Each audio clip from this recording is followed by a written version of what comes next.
Hi hello నేను కనకరాజు సాక్షి education.com కు మీ అందరికీ స్వాగతం. మిత్రులారా, ఆంధ్రప్రదేశ్ ప్రభుత్వం విద్యా సంస్కరణలో భాగంగా విస్తృతమైనటువంటి మార్పులకు నాంది పలికింది. మరి ఆ నాందిలో భాగంగా ప్రాథమిక పాఠశాలలను మరియు ఉన్నత పాఠశాలలను రకరకాలైనటువంటి విభాగాలుగా విడగొట్టి ఎన్ఈపికి అనుగుణంగా మరి విస్తృతమైనటువంటి మార్పులను తీసుకురాబోతున్నది.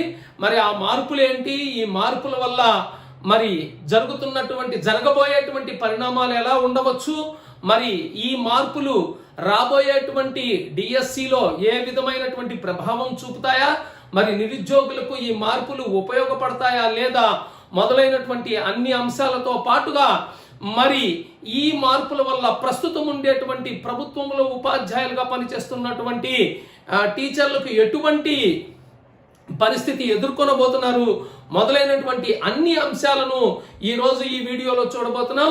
మిత్రులారా, మరి సాక్షి education.com ఒక అడుగు ముందుకు మీ అందరి అభివృద్ధి కోసము మరి వేస్తున్నటువంటి విషయం మీ అందరికీ తెలిసిందే. దీంతో భాగస్వాములై కేకేఆర్ డిఎస్సి మాస్టర్స్ మరి సంయుక్తంగా సాక్షి education.com తో కలిసి ఈ కార్యక్రమాన్ని నిర్వహించబోతున్నది. మిత్రులారా, మరి మీరు లైక్ చేయండి, సబ్స్క్రైబ్ చేయండి, షేర్ చేయండి. సాక్షి education.com ని మరియు కేకేఆర్ డిఎస్సి మాస్టర్స్ యూట్యూబ్ ఛానల్ను షేర్ చేయవలసిందిగా మీ అందరిని అభ్యర్థిస్తూ ఉన్నాం. మిత్రులారా, మరి ఈ మార్పులన్నీ ఎలా ఉండబోతున్నాయి, ఈ మార్పులు ఎలా విద్యార్థులకు అంటే నిరుద్యోగ విద్యార్థులకు ఏ విధంగా ఇవి ఉపయోగపడుతున్నాయి అనేటువంటి అంశాన్ని చూద్దాం. మిత్రులారా, మరి ప్రస్తుతం మనం గమనించినట్లయితే ఆంధ్రప్రదేశ్ కానివ్వండి, అటు తెలంగాణలో కానివ్వండి, ఉన్నటువంటి విద్యా విధానం మనకు తెలుసు. 5 సంవత్సరాల ప్రాథమిక విద్యా విధానం మరియు 3 సంవత్సరాల అప్పర్ ప్రైమరీ విద్యా విధానం ఉంది. దాని తర్వాత హై స్కూల్ విద్యా విధానం అనేటువంటిది మనం గమనిస్తూ ఉన్నాం. ఈ 3 సంవత్సరాల అప్పర్ ప్రైమరీ విద్యా విధానాన్ని మనం 8వ తరగతి వరకు ఎలిమెంటరీ ఎడ్యుకేషన్ గా పేర్కొన్నాం. దాని తర్వాత సెకండరీ ఎడ్యుకేషన్ అని పేర్కొని ప్రస్తుతం వరకు నడుపుకుంటూ ఉన్నాం. మరి ఇప్పుడు ప్రస్తుతం ఆంధ్రప్రదేశ్ ఎన్ఈపిలో భాగంగా ఎన్ఈపి 2000కి అనుగుణంగా 2020కి అనుగుణంగా మరి ఏ విధమైనటువంటి మార్పులు తీసుకురాబోతుంది అనేటువంటి అంశాన్ని మనం గమనించినట్లయితే మరి మనకు తెలుసు 10+2+3 స్థానంలో 10+2+3 స్థానంలో 5+3+3+4 విద్యా విధానాన్ని తీసుకురావడం అనేటువంటిది మరి జరుగుతుందనేటువంటిది మనకు అందరికీ తెలిసినటువంటి విషయం. ఇందులో భాగంగా మొట్టమొదటిసారిగా ఆంధ్రప్రదేశ్ ఒక అడుగు ముందుకు వేస్తూ ఈ 5 సంవత్సరాల విద్యా విధానాన్ని మరియు 3 సంవత్సరాల విద్యా విధానాన్ని మరియు 3 సంవత్సరాల విద్యా విధానాన్ని మరియు 4 సంవత్సరాల విద్యా విధానాన్ని ఏ విధంగా విడగొట్టింది అనేటువంటిది మీకు చక్కగా దీంట్లో మీరు అవగాహన పరిచే ప్రయత్నం చేస్తున్నాను. మిత్రులారా, మరి ఈ మొదటి 5 సంవత్సరాల విద్యా విధానాన్ని ఫౌండేషన్ స్కూల్ అనేటువంటి పేరుతో పిలవడానికి ప్రాధాన్యతనిచ్చారు. ఈ ఫౌండేషన్ స్కూల్స్ లో మనం గమనించినట్లయితే pre primary 1, pre primary 2, preparatory first class. గమనించండి, pre primary 1, pre primary 2, preparatory first class, 1వ తరగతి 2వ తరగతి. దీన్ని ప్రస్తుతం ఉండేటువంటి విద్యా విధానాన్ని మనం అన్వయించుకుంటే ఎలా ఉంటది అనేటువంటిది మీకు అవగాహన చేసే ప్రయత్నం చేస్తాను. ఈ ప్రీ ప్రైమరీ 1 అనేటువంటిది నర్సరీ అనేటువంటి క్లాస్ కు సంబంధించింది. ప్రీ ప్రైమరీ 2 ఎల్కేజీకి సంబంధించినటువంటి అంశంగా భావించవచ్చు.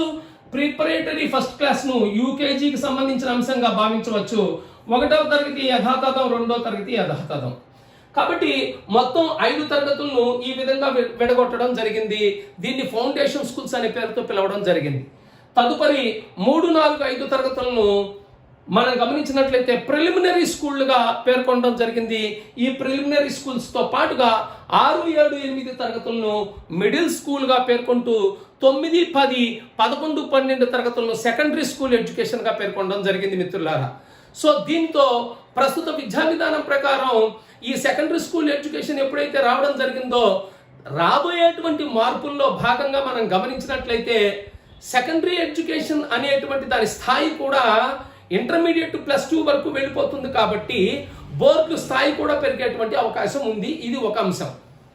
మరి ప్రస్తుతం ఉండేటువంటి విద్యా విధానాన్ని మనం గమనిస్తే ఏ విధమైనటువంటి మార్పులను ఆంధ్రప్రదేశ్ ప్రభుత్వం పేర్కొంది అనేటువంటిది మరి ఈ రోజే ఇచ్చినటువంటి మార్పులకు అనుగుణంగా మనం గమనించినట్లయితే ప్రీ ప్రైమరీ 1, ప్రీ ప్రైమరీ 2ను గమనించినట్లయితే వాళ్ళు పేర్కొన్నటువంటి అంశాలలో భాగంగా ప్రిపరేటరీ ఫస్ట్ క్లాస్ వరకు గమనించినటువంటి విషయాన్ని చూస్తే మనం దీనికి ఇంటర్మీడియట్ అర్హత కలిగినటువంటి అంశాన్ని పేర్కొనడం జరిగింది.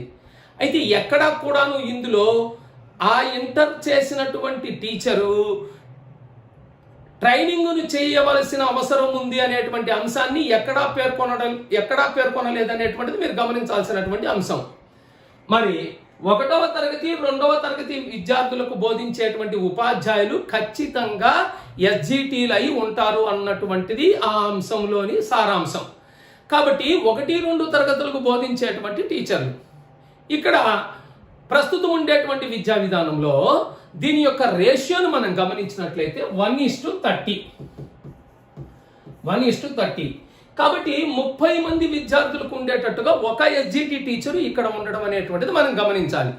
మరి ఒక ఎస్జిటి టీచర్ ఇక్కడ ఉన్నప్పుడు 2వ ఎస్జిటి టీచర్ ఏమవుతాడు?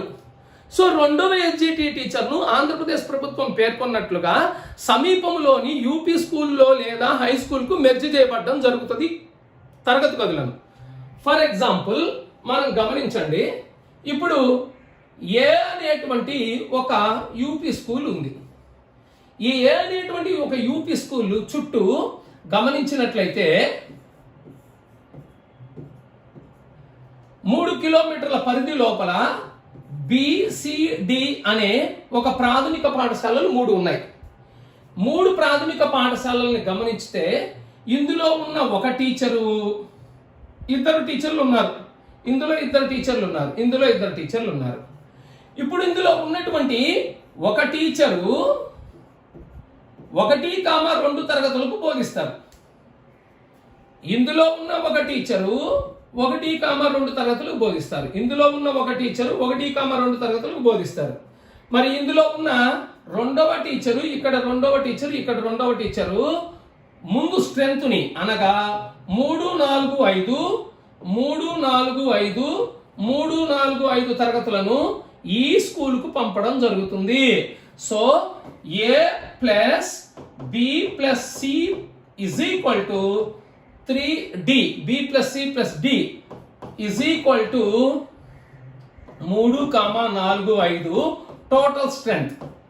సో ఏ స్కూల్లో ఇప్పుడు బి స్కూల్ నుంచి విద్యార్థులు చేరుతారు, సి స్కూల్ నుంచి విద్యార్థులు చేరుతారు, డి స్కూల్ నుంచి విద్యార్థులు చేరుతారు.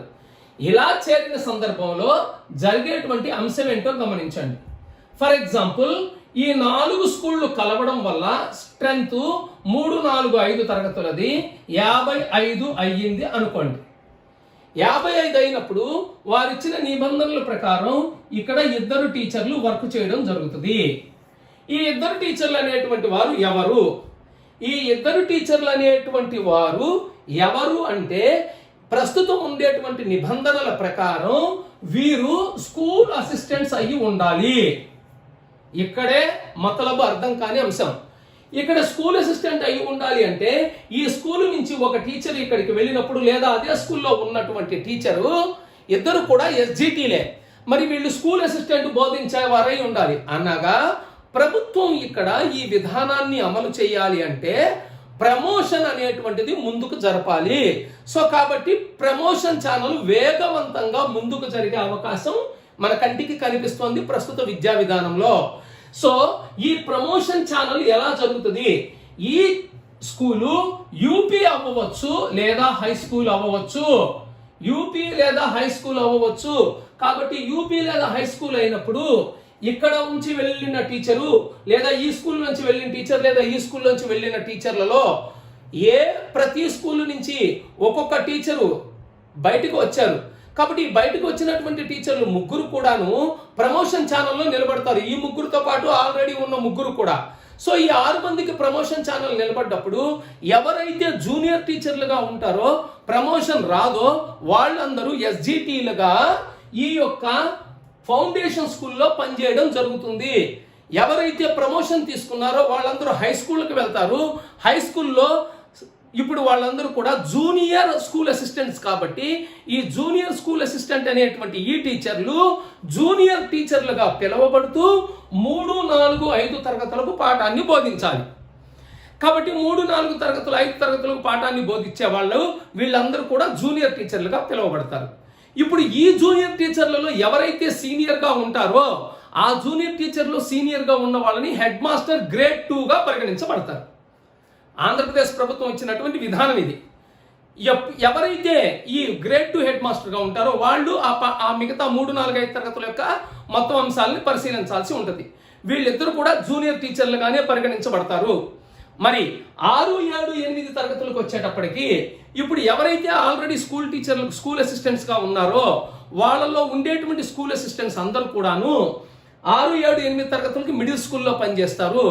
ఇలా మిడిల్ స్కూల్లో పనిచేసేటువంటి ఈ హెచ్ఎంలకు గ్రేడ్ 1 హెచ్ఎంగా పరిగణించబడతారు. ఇప్పుడు ఈ గ్రేడ్ 1 హెచ్ఎంలు కూడాను ఇక్కడ జరగబోయేటువంటి అంశం ఏంటో గమనించండి. ఈ 6, 7, 8 తరగతుల యొక్క స్కూల్లో ఉన్న పిల్లల యొక్క పరిస్థితిని టీచర్లు బోధించేటువంటి ఈ టీచర్లకు పీజీ ఉండి ఎంపీజీ ఉన్నట్లయితే ఈ టీచర్లకు ప్రమోషన్ ఛానల్లో వీళ్ళు ముందుకు కదిలి వీళ్ళందరూ కూడా పీజీ ఉండేటువంటి వీళ్ళందరూ కూడా 9, 10, 11, 12 తరగతులకు బోధించే పీజీటీ టీచర్లుగా మారుతారు. సో కాబట్టి పీజీటీ టీచర్లుగా మారిపోయారు. అంటే ఇక్కడ ఉండేటువంటి ప్రమోషన్ ఛానల్ ఎక్కడికి కదులుతుంది, ఇక్కడ ఉండేటువంటి ప్రమోషన్ ఛానల్ ఇక్కడ ఉన్నటువంటి ప్రమోషన్ ఛానల్ ఇక్కడ కదులుతుంది. కాబట్టి ఈ స్కూల్లో ఇప్పుడు అవసరం మేర రేషనలైజేషన్ జరిగి ఖాళీలు ఏర్పడడం అనేటువంటిది జరుగుతుంది. అంటే ఈ స్థాయిలో మనం గమనించినట్లయితే ఎక్కువ స్థాయి ఎస్జిటి పోస్టులు రావడానికి అవకాశం కనిపిస్తోంది. మరి మిగతా స్థాయిల విషయానికి వచ్చినట్లయితే స్కూల్ అసిస్టెంట్ అనేటువంటి పోస్టుల సంఖ్య రిక్రూట్మెంట్ డైరెక్ట్ రిక్రూట్మెంట్లో తక్కువ అవకాశాలు ఉంటాయి, ఎక్కువ ప్రమోషన్ ఛానల్కి వెళ్తుంది. అదనపు పోస్టులన్నీ కూడా ఎస్జిటీలకు రావడానికి అవకాశం ఉంది.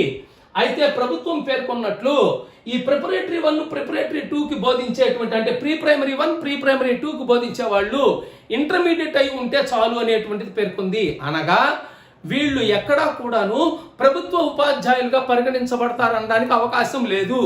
అంటే ఇక్కడ ప్రభుత్వ నియమం ప్రకారం మనం అర్థం చేసుకోవాల్సిన అంశం వీళ్ళు కాంట్రాక్ట్ బేస్డ్ టీచర్లు అయ్యి ఉండవచ్చు. దీని మీద నిర్ణయం తదుపరి తీసుకుంటారు, చూద్దాం, ఆలోచిద్దాం. బట్ ఇక్కడ ఉండేటువంటి అవకాశం అయితే ఇదే. ఎందువల్ల అనగా ఒక ప్రభుత్వ టీచర్గా నియమించబడేటువంటి వ్యక్తి ఖచ్చితంగా టెట్ పాస్ అవ్వాలి, అనగా ముందు విద్యార్హత కలిగి ఉండాలి, తదుపరి టెట్ పాస్ అవ్వాలి. కాబట్టి వారే ప్రభుత్వ టీచర్గా పరిగణించబడతారు. కాబట్టి ఈ ప్రీ ప్రైమరీ 1, ప్రీ ప్రైమరీ 2కి వీళ్ళకి బోధించే వాళ్ళు ఎక్కడ కూడా ప్రభుత్వ ఉపాధ్యాయుడు అనబడడానికి అవకాశమే లేదు. దేర్ఫోర్ ఇప్పుడు గమనించినట్లయితే ఈ స్కూల్లో ఉండేటువంటి ఒక టీచరు ఎవరైతే వాళ్ళు విల్లింగ్ ఇచ్చుకుంటారో స్కూల్ అసిస్టెంట్ ప్రమోషన్ తీసుకోవడానికి విల్లింగ్ ఇచ్చుకున్న వాళ్ళు పైకి వెళ్తారు.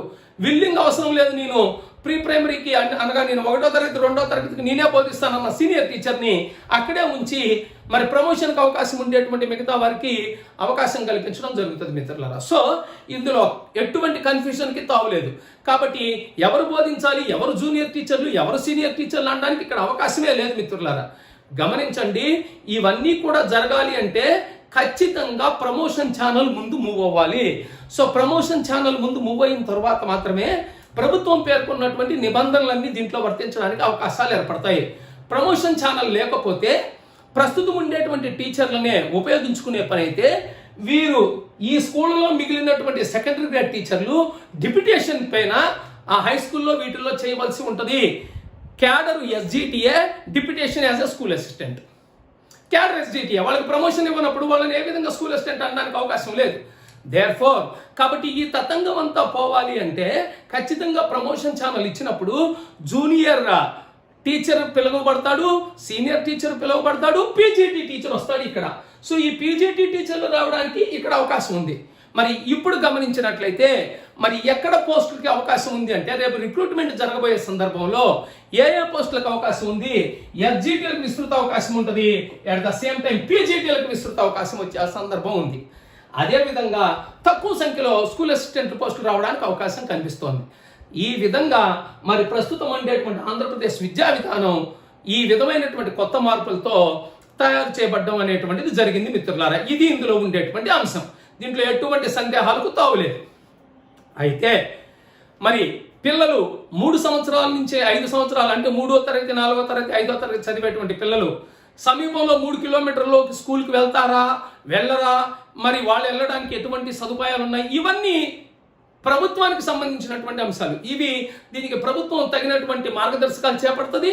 ప్రభుత్వం దానికి అనుగుణంగా అనేక రకాల చర్యలు చేపడుతుంది. చేపట్టకుండా ప్రభుత్వం గుడ్డిగా ఈ విధానాన్ని తీసుకురావడం అనేటువంటిది జరగదు. కాబట్టి ప్రతి సమస్యకు పరిష్కారం అనేటువంటిది ఖచ్చితంగా ఉంటుంది మిత్రులారా.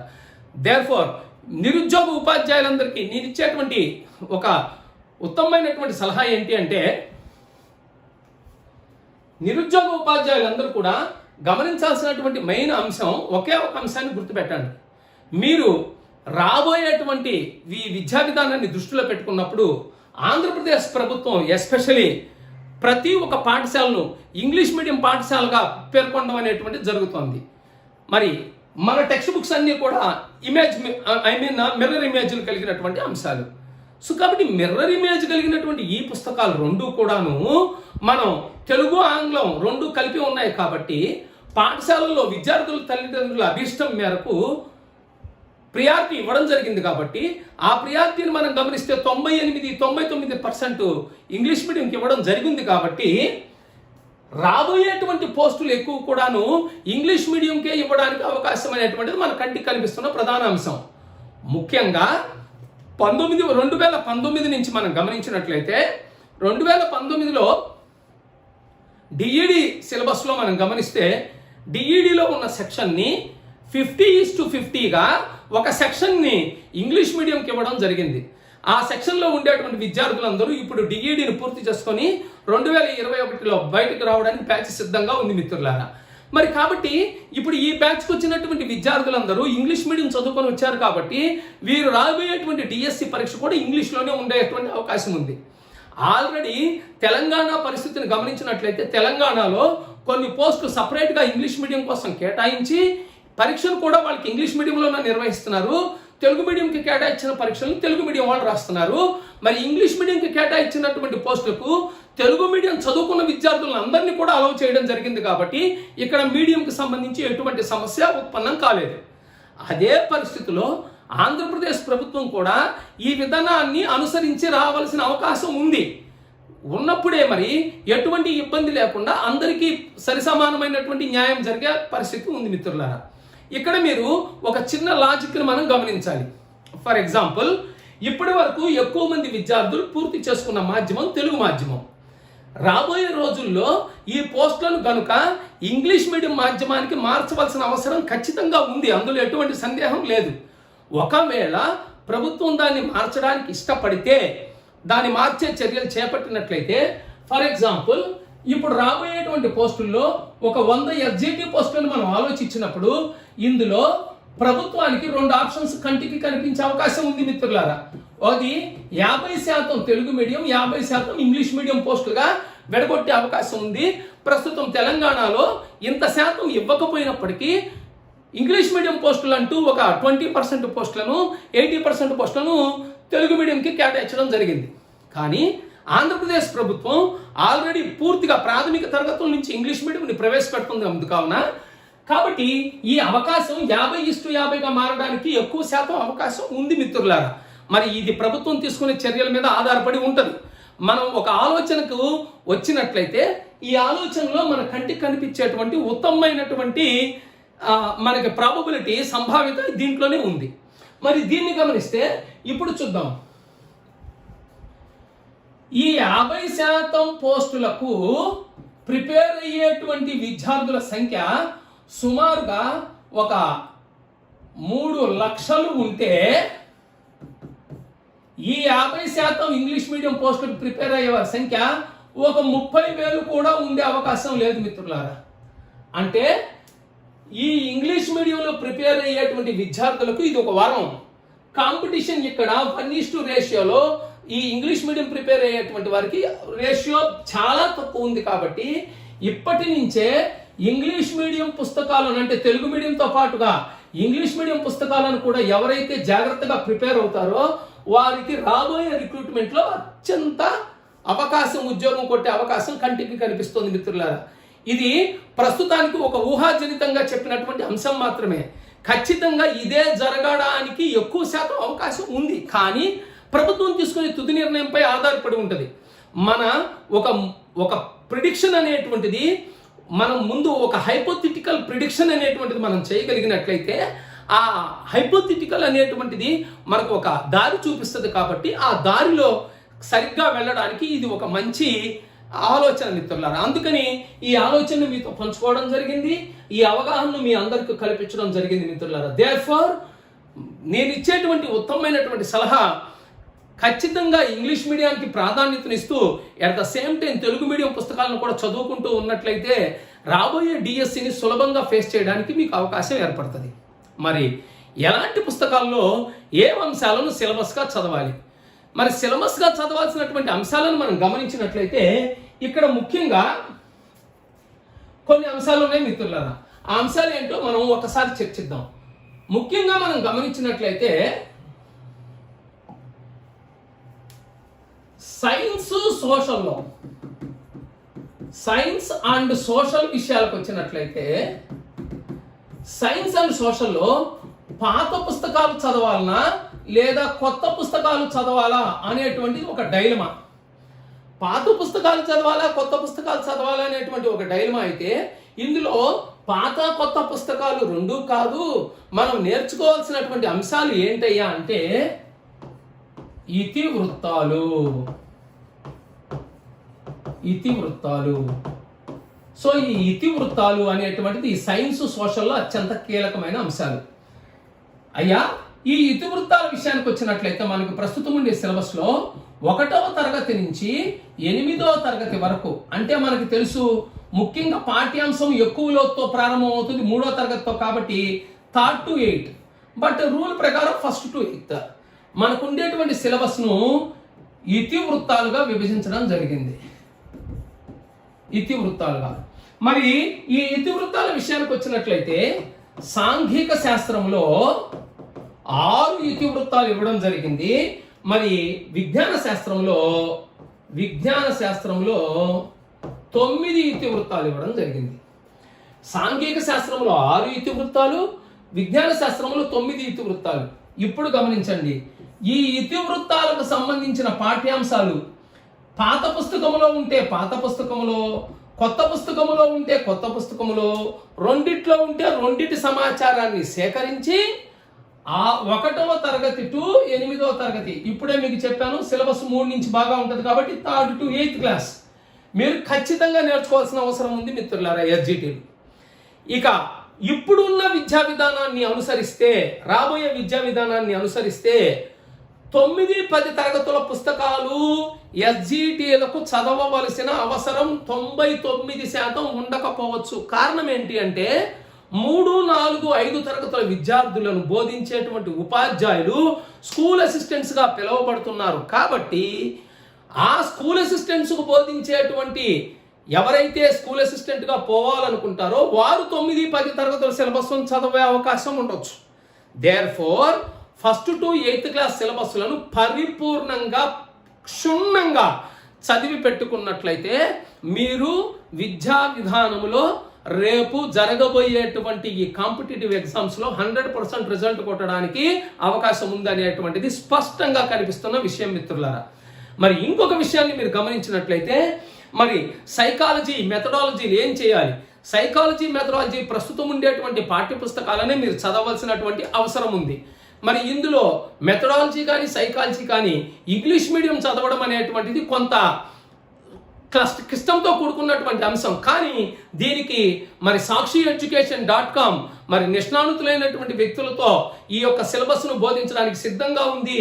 మరియు మెటీరియల్స్ కూడా ఈ స్టోర్ ద్వారా సాక్షితో పాటుగా కేకేఆర్ డిఎస్సి మాస్టర్స్ తరపున నేను కూడా ఇంగ్లీష్ మీడియం మెథడాలజీని, ఇంగ్లీష్ మీడియం సైకాలజీని మీకు అందించే ప్రయత్నం sakshiyeducation.com ద్వారా మరియు అమెజాన్ ద్వారా మరియు కేకేఆర్ డిఎస్సి మాస్టర్స్ ద్వారా కూడా మీ అందరికీ అందించే ప్రయత్నం చేయడానికి సిద్ధం చేస్తూ ఉన్నారు మిత్రులారా. దేర్ఫోర్ తెలుగు ఇంగ్లీష్ మీడియాల్లో ఇప్పుడు ఏ మీడియం ప్రిపేర్ అవ్వాలన్నది మీ విజ్ఞత, మీ విచక్షణ. అవకాశాలు ఎలా ఉన్నాయనేది నేను ఆల్రెడీ మీకు చెప్పి ఉన్నాను. దాదాపుగా ఇదే జరగడానికి స్కోప్ ఉంది. దేర్ఫోర్ మీ విజ్ఞతను పరిశీలించుకొని మీ విజ్ఞతను అంతఃపరీక్షణ చేసుకున్నటువంటి మీరు ఈ విధమైనటువంటి విధానంలో ఈ ఇతివృత్తాల ద్వారా సాంఘిక శాస్త్రంలో ఉన్న 6 ఇతివృత్తాలు, విజ్ఞాన శాస్త్రంలో ఉన్న 9 ఇతివృత్తాలను మీరు ప్రిపేర్ అయినట్లయితే 100% మీరు రిజల్ట్ కొట్టడానికి అవకాశం ఉంది. మరి తెలుగు, ఇంగ్లీషు వీటి పరిస్థితి ఏంటి? మరి వీటిల్లో కూడా ఇప్పుడు మనం పేర్కొన్నట్లుగా ఈ పుస్తకాలన్నింటిలో ఏదైతే మన బేసిక్ కాన్సెప్ట్ ఉందో ఈ బేసిక్ కాన్సెప్ట్ అనుసరించి 1వ తరగతి నుంచి 8వ తరగతి వరకు పాఠ్య పుస్తకాన్ని క్షుణ్ణంగా ప్రతి పుస్తకంలో ప్రతి అంశాన్ని క్షుణ్ణంగా నేర్వవలసినటువంటి అవసరం ఉంది. మరి నూతన మార్పులు ఏమొస్తాయన్నది ఆ మార్పులకు ఆ పేపర్ సెట్టింగ్కి అనుగుణంగా మనం గమనిద్దాం. ఇంగ్లీష్ మీడియం అయితే టెట్లో కొన్ని మార్పులు చేస్తామనేటువంటి ప్రకటన మరి ప్రభుత్వం చేసింది కాబట్టి ఆ మార్పులకు అనుగుణంగా అది ఎలా ఉండొచ్చు అనేటువంటిది మంత్రి గారి మాటలకు అనుగుణంగా ప్రభుత్వం ఏం చర్యలు తీసుకుంటుంది అనేటువంటిది వేచి చూద్దాం. అంతవరకు దాని గురించి మీరు టెన్షన్ పడవలసిన అవసరం ఏమీ లేదు. ప్రస్తుతం ఉండేటువంటి ఈ అంశాన్ని విజ్ఞతతో ఆలోచించి ఇంగ్లీష్ మీడియమా తెలుగు మీడియమా అనేటువంటిది మీరు పరిశీలిస్తే ఇప్పటి నుంచే మీరు ఇంగ్లీష్ మీడియం ప్రిపేర్ అవ్వండి తెలుగు చదువుకుంటూ. కాబట్టి టైం ఉన్నది. ఈ టైం ప్రకారంగా ఇంగ్లీష్ మీడియం ఇప్పటి నుంచే ప్రిపేర్ అయితే తెలుగు మీడియం సులభంగా మనం అర్థం చేసుకుంటాం. కానీ ఎక్కువ సమయం తెలుగు మీడియం ప్రిపేర్ అయితే ఒక్కసారిగా ఇంగ్లీష్ మీడియంలోకి షిఫ్ట్ అవ్వాలంటే కష్టం. కాబట్టి మీ ప్రిపరేషన్ క్రమబద్ధంగా ఇంగ్లీష్ మీడియంకు మార్చుకున్నట్లయితే మనము ప్రస్తుతం ఉన్న పరిస్థితుల దృష్ట్యా అద్భుతమైనటువంటి రిజల్ట్ను సంపాదించడానికి మనకు అవకాశం కనిపిస్తుంది మిత్రులారా. సో దేర్ఫోర్ మనం చెప్పేటువంటి అంశం ఏంటి, ఎలా ఉండొచ్చు అనేటువంటిది మనం గమనిస్తే ఈ ఇతివృత్తాలు అనేటువంటి ఈ పాఠ్యాంశంలో సాంఘిక శాస్త్రంలో ఉన్న 6 ఇతివృత్తాలు, విజ్ఞాన శాస్త్రంలో 9 వృత్తాలను అత్యంత క్షుణ్ణంగా చదువుతూ పరిధిని నేర్చుకోవాల్సిన అవసరం ఉంది మిత్రులారా. పరిధి అంటే బియాండ్ ద టెక్స్ట్ బుక్ ఏముందో కూడా నేర్చుకోవాలి. కేవలం టెక్స్ట్ బుక్లో ఉన్న అంశాలు కాకుండా ఆ ఇతివృత్తానికి సంబంధించిన అదనపు సమాచారాన్ని కూడా మనం సేకరించి పెట్టుకోవాల్సిన అవసరం ఉంది. అనగా ఆ ఇతివృత్తాలకు సంబంధించిన అంశాలు ఏమన్నా 9-10 తరగతుల్లో కొద్దిగా ఉన్నట్లయితే ఆ 9-10 తరగతుల సిలబస్ను కొంతమేర మనం గ్రహించినట్లయితే మరింత ధైర్యంగా పరీక్ష రాసేటువంటి అవకాశం ఉంది. సో ఈ విధమైనటువంటి మార్పులు రాబోయేటువంటి డిఎస్సి రాబోయేటువంటి పరీక్షలో జరిగే అవకాశాలు ఉన్నందున మీ విద్యా విధానాన్ని ఈ విధంగా మార్పు చేయండి. అంతేకాని లేనిపోని మాటలకు ఏవేవో వీడియోలు చేస్తూ మాకు ఇప్పుడే తెలిసింది, ఇప్పుడే ఇదే సిలబస్ అనేటువంటి మాటలను మీరు నమ్మాల్సినటువంటి అవసరం లేదు. ప్రతి ఒక్క అంశం కూడా ప్రస్తుతం ఉన్నటువంటి ఒక ఊహాజనితం మాత్రమే. ఈ ఊహాజనితము ఎలా జరిగింది? ఆధారభరితంగా జరిగింది. సో ఈ ఆధారభరితంగా ఉండేటువంటి ఈ అంశానికి అనుగుణంగా మనం ప్రిపరేషన్ స్టార్ట్ చేసినట్లయితే మీరు అద్భుతంగా ముందుకు వెళ్ళడానికి అవకాశం ఉంది. మీకు ఆ స్థాయికి తీసుకెళ్ళడానికి sakshiyeducation.com ఎల్లప్పుడూ మీ వెంటే ఉంటుంది. దీంతో పాటుగా KKR masters, DSC masters YouTube channel కూడా మీ అందరికి కావాల్సినటువంటి సదుపాయాలు, కావాల్సినటువంటి సమాచారాన్ని అందివ్వడానికి ఎప్పుడు సిద్ధంగా ఉంది. అందుకనే KKR డిఎస్సి మాస్టర్స్ యూట్యూబ్ ఛానల్ను సబ్స్క్రైబ్ చేసుకోండి. sakshiyeducation.comని సబ్స్క్రైబ్ చేసుకొని విస్తృతమైనటువంటి సమాచారాన్ని పొందండి. మరియు మీ యొక్క ఉత్తేజమైనటువంటి ప్రిపరేషన్ విధానం, మీరు చూపించేటువంటి ఈ చొరవ, మీకు ఉండేటువంటి తృష్ణ మా యొక్క ఈ అంశాలను, ఎక్కువ విషయాలను చెప్పే ప్రయత్నం మాతో చేపిస్తాయని తెలియజేస్తూ మీకు ఎప్పటికప్పుడు కొత్త సమాచారాన్ని sakshiyeducation.com ద్వారా మరియు KKR డిఎస్సి మాస్టర్స్ ద్వారా సంయుక్తంగా మీకు అందించడానికి ఎప్పుడు సిద్ధంగా మీ ముందు ఉంటానని తెలియజేసుకుంటూ this is Kanakaraj signing off. Thank you.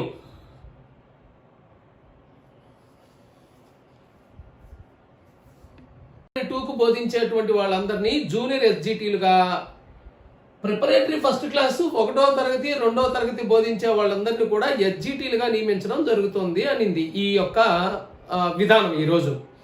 మరి ఇందులో ప్రీ ప్రైమరీ 1, ప్రీ ప్రైమరీ 2 బోధించేటువంటి ఎస్జిటీలకు ఇంటర్మీడియట్ విద్యార్హత సరిపోతుందని పేర్కొనడం జరిగింది.